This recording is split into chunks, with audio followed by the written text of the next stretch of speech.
Today, I want to talk to you about putting together an advertisement for your small business that stands out from the crowd without being boring. Have you ever been to a party and sat next to someone who spends the whole time talking about themselves?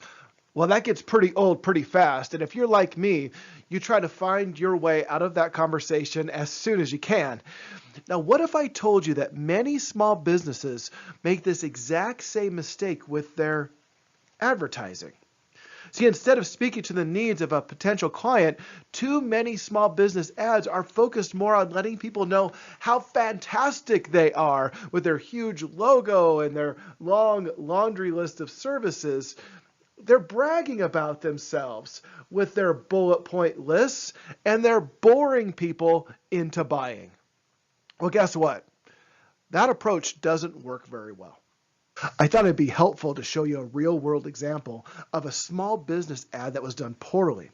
Now, first and foremost, this ad looks like, according to this headline, it's about tattoo removal. But tattoo removal has very little to do with anything else that's in the ad. So what I see in this ad is a huge logo up here in the corner, a huge picture of the practitioner.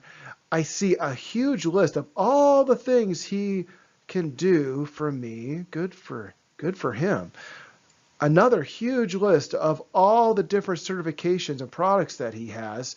This is an advertisement that is about this guy. He's talking about himself. He's the boring guy at the party who can't stop talking about himself. And if you want to hear him talk about himself more, you can go in for a free consultation.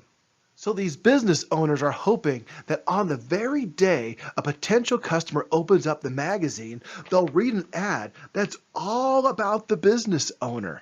And they'll see their huge logo and their long list of services and a picture of the owner and a picture of the owner's truck, a picture of the owner's shop, and think, man, I've got to talk to this guy some more. I can't wait to hear them go on and on about themselves. I wonder if there's a free consultation.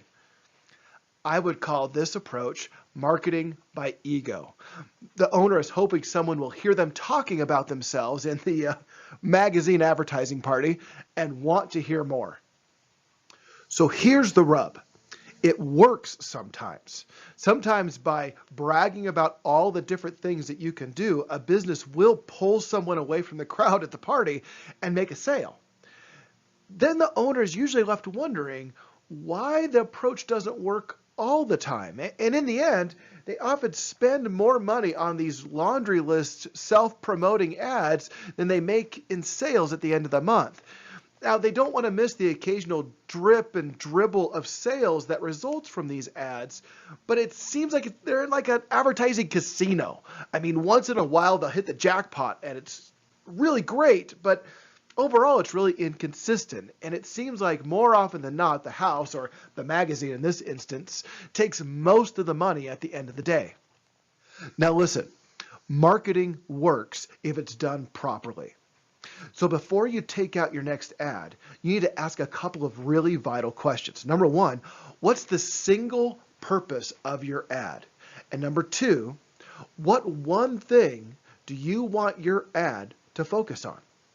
When most small businesses are asked about their objective for any one given advertisement, they usually spout out a list that the ad is for branding and for getting our name out there, for letting people know about every one of our services, and for making sales and getting people to call for a quote, and the list goes on and on and on. In the meantime, your audience is getting bored. So let's first start about a misconception about branding. First of all, you're not Nike and you're not Coca-Cola. Huge companies have huge budgets, so they can afford to spend untold thousands of dollars on branding campaigns. Most small businesses can't fathom the marketing budgets of this magnitude. They can't market themselves like they're Pepsi or even like they're the local hospital, like what's on the back of this magazine.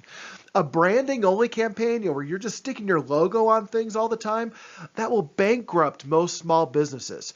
Most small businesses need to stop focusing primarily on branding and start focusing primarily on sales. They need to identify a problem and then offer services to solve that problem, one service and one product at a time.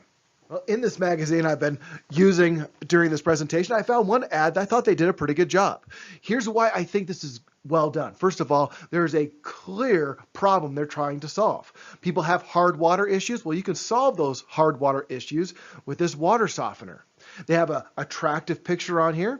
They have a clear call to action, and they've even taken down every obstacle that people might have. They have financing available, they have a clear number to call, and a clear website with a great web address that you can go to if you want to go there online. You and I are in a crowded market, and if your ad is yet another one that's just shouting, "Look at me," with your huge logo and your laundry list of services and your truck, is just going to become background noise. By contrast, an ad that focuses on solving a single problem in a memorable and compelling fashion will stand out from 99% of the other advertisements in the publication.